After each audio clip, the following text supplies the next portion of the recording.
So I'm looking at Brian Azzarello's Lex Luthor Man of Steel. He did something similar to this for Joker, where it's like more of a mature take, I would say. I don't know.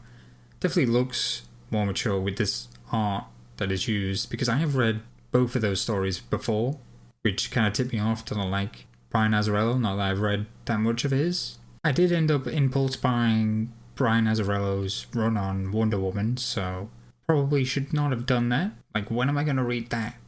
Honestly. Anyway, I remember it being good. This is short. This shouldn't take too long. So let's see. You know, I actually didn't realize that this is split into parts. So that's convenient. So it starts with Lex talking to a janitor, strangely enough, and the janitor's like, yo, I've got a son in the sciences. You know, he doesn't really go. And Lex is like, well, I can arrange him a spot in this cool school if he, like, does good work and blah, blah, blah. Then this woman comes and Lex is like, oh, damn. And then the woman's like, yo, Superman exists. I don't know why Lex is getting this. I don't know what is this? What is he doing? I guess it's just an excuse to talk about Superman. Lex is like, did you want to marry him when you were a little girl? Because she's like, oh, he was my hero and whatever. And she's like, And he's like, did you want to marry him? And she was like, well, I suppose every girl does, and every boy wants to be him. And Lex is like, well, that's a really dangerous mentality, because he has all this power as a hero to dictate what these kids are going to be, which reflects his influence in the real world, but obviously, to us, he's a hero. Of course, he's someone that we would want to emulate. Then Lex is like, oh, did you dress up just for me? And she's like, no, I'm going to this, like, event, which is what Lex promised the janitor guy. And he's like, well, get this kid in. And she's like, well, one of the other kids is going to have to get kicked out. There's only 12 spots. And he's like, well, yeah, that's fine. Nepotism that kid in. Which shows how he, like, manipulates people and how he takes good care of his workers and all that kind of stuff that allows him to do what he does. And this is for a janitor. Yeah, then we have a little thing where there's some doctor being escorted by Lex's, like, shady guys. I guess it's just to show that Lex is shady. And then Lex is, of course, mouthing off about Superman, and then Superman shows up outside his window. I think that's pretty classic. And Superman looks awesome. Like, he's got the red eyes, and Lex is like, And then Superman's like, oh shit, I hear something. And then he leaves. And that's the end of the issue. So this definitely feels like the Foundation issue. There's just a lot of setup, explaining who Lex is, and Lex going off about, oh, Superman is this, and I don't like it because of that. Which is good. It's good characterization, but, like, what's going on? I don't want to see the nuances of his relationship and thoughts about Superman, which we'll hopefully get in these next few issues.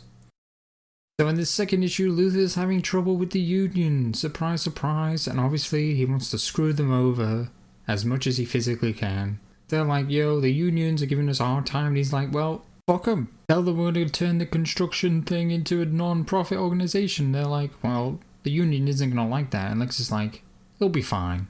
Then Lex goes to see, like, this weird woman thing, which is why he got that doctor to him.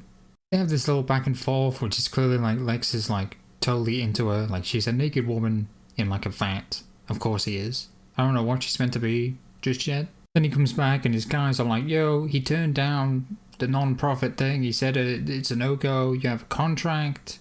And Lex is like, I'll handle it. Then the union guy is with this other guy who's a Lex plant. And he's like, well, do you have any daughters? And he's like, yeah, 2. Then he hits him in the stomach with a sledgehammer. And the guy's like, I won't let you screw over my workers. And he's like, well, I'll screw your kids. And he's like, uh-oh.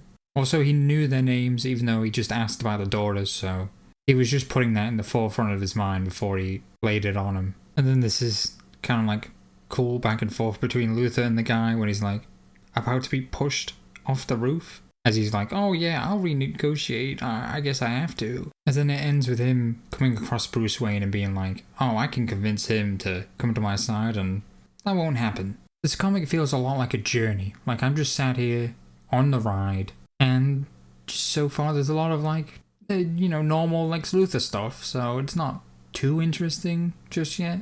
I want a bit more meat, something a bit more substantial. Like, it is hard-hitting, but it's shallow. So let's read the next issue. So this issue is all Bruce and Lex talking over dinner pretty much. Bruce comes in, acting the playboy, pretending he's, well, he maybe not be pretending. I don't know how young he is, I don't know what version of Batman this is. But considering what happens later, he might be a bit atypical in terms of Batman's. Apparently Lex can see through his playboy persona, and that is just a fake thing. So I don't know why I said that it might not be a fake thing when he specifically said that it was fake. I'm just a fucking idiot, I guess. Anyway, he realizes that there's something about Bruce beneath the surface, that there's something going on that he can perhaps latch onto, because he proposes that basically they want to do something about Superman and the threat of Superman and the potential of Superman attacking them or going rogue. And Bruce is like, that doesn't matter, we're fine. Lex gives him a little bit of kryptonite, and he's like, well, there's no strings attached, it's just something everyone should have. And then meanwhile, in the background, there's a fight that's going on chronologically last, where Batman is fighting Superman for some reason, and he has the kryptonite. Superman just blows it out of his hand, like, keep better hold of that thing, Batman. And then apparently they actually have a fight, and at the end, Bruce is all banged up, and he's like, Lex, I've changed my mind. So I'm not really sure what to think of this Bruce Wayne Batman. Like, is he young? Is that what's going on? Is this like an Elseworlds? Like, what's happening? Like, is this before when Lex was able to manipulate him? Because it feels like, I don't know, maybe Lex is like appealing to what he sees in Bruce and thinks it's like, oh, we're both millionaires and whatever. We're both the same in a way. You can see what I see. Or I don't know what he's thinking. It's hard to know what Lex... Because Lex obviously doesn't know he's Batman, but like he knows that there's a facade. So this is all pretty interesting, but I'm waiting for the pennies to drop. I'm waiting for something to really bring everything together and to bring up my understanding of Lex and Superman and to really see what's going on. What's this leading to? I'm ready to find out. So this girl's finally in working action. Hope, she's called. Obviously a jab at the fact that Superman represents hope. Lex is like all over her, which makes Mona, who is his secretary or something, like super jelly, because Lex just doesn't give a fuck about her at all. All I can think is like, that's so Lex. But Hope is seemingly loved by pretty much everyone, except for this mysterious Clark Kent character, whoever that is. Mr. I'll screw your kids guy comes along and hires Toyman. He creates like this massive explosion, and a bunch of people are dead, a bunch of kids are missing, which is not good. Not good at all. Hope's like super upset about it. Doesn't know that Lex hired him. Not that I know that Lex hired him, but I assume he did if he hired the other guy. He's just very coy about it. And Mona is of course, bitch, you're not real. You don't feel upset, okay? And then she leaves and Lex is like, oh, I love you because you're my ideal, blah blah blah. Which seems kind of hypocritical, but I guess he's more in control of this woman. Like this woman's basically just does whatever he says, like his slave.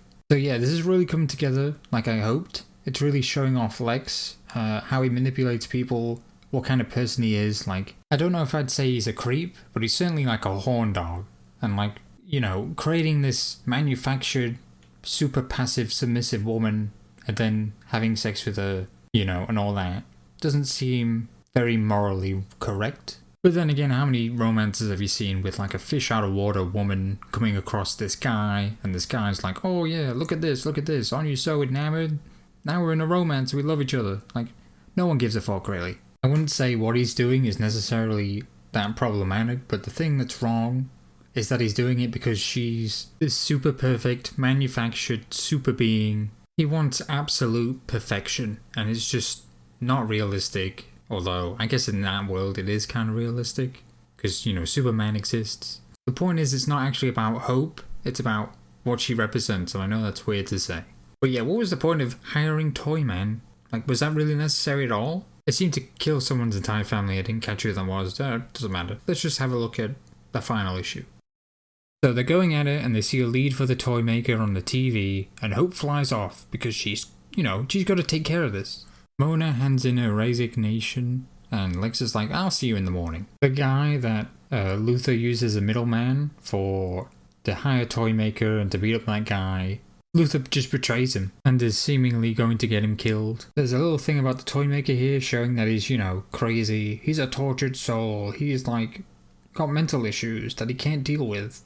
That's why he does what he does. I don't know if this is meant to be sympathetic or... I don't know. Superman shows up, beats Toymaker, and then Hope shows up, grabs Toymaker, flies into the sky, and then drops him. I mean, she could have just killed him, but okay.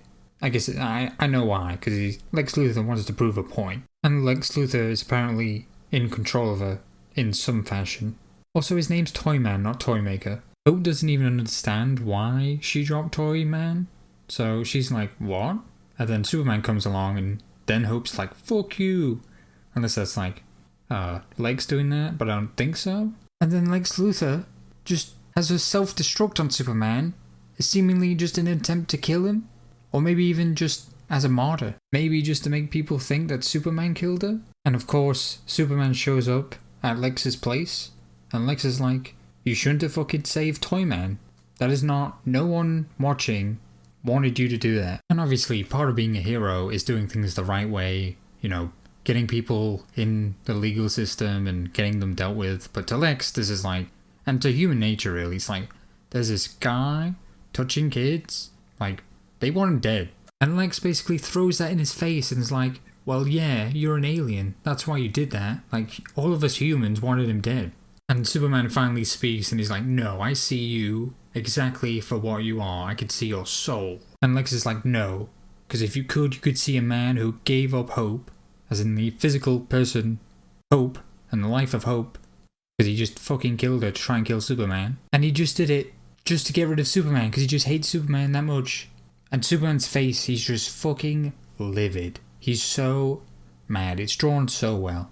And then he's like, there's only one of you, and there's 6.5 billion of me. And then he's like, well, if only one person changes their mind about you after they saw what you did. And he can't even finish, because he's so distraught that he killed Hope to do this. Because he's so wrapped up in his ideals that he just had to do, he was just compulsed to do this. And then he's just like, please just fly away. And then Superman flies away. And he ends it off saying, well, you can tell a man's worth by the things he gives up and the choices he makes, in reference to, he's basically patting himself on the back for killing Hope as a sacrifice to try and kill Superman, or to convince people that Superman killed her or something like that. Honestly, these last few pages make this like a 9 out of 10, where otherwise it'd probably be like a 7 out of 10. Like, these last few pages are so fucking good, and it just brings everything together again just so perfectly. The first 3 issues were basically like a slow burn, you know, just showing us like, oh, he's chasing idealism, like perfection, and he manipulates people and uses nepotism and is a total perv and blah blah blah. And then in the last 2 issues, it's really put into action, and we're just shown how much he believes it, like how narcissistic he is, and just how much heart he puts into his ideals, and just how much he believes every word that he says, and how much mental gymnastics he goes through to blame Superman for stuff that he does that he doesn't have to do, or at least doesn't have to do the way that he does it. And it shows why Superman can't do anything about it. Like, Superman shows up, what's he gonna do? Lex did everything under the table. He can't just show up and be like, Lex is a criminal. He's a billionaire. He can just pay people off. He's got people to speak up for him. He's got his janitor and people like that who will be like, oh, he helped me do this and blah blah blah. He's a nice guy, always has been. Always insists on being called Lex instead of Mr. Luthor. So yeah, in conclusion, first 3 issues I was kind of like, oh, is this going somewhere? And it was going somewhere. So yeah, it's a pretty great comic book. Pretty short. 9 out of 10.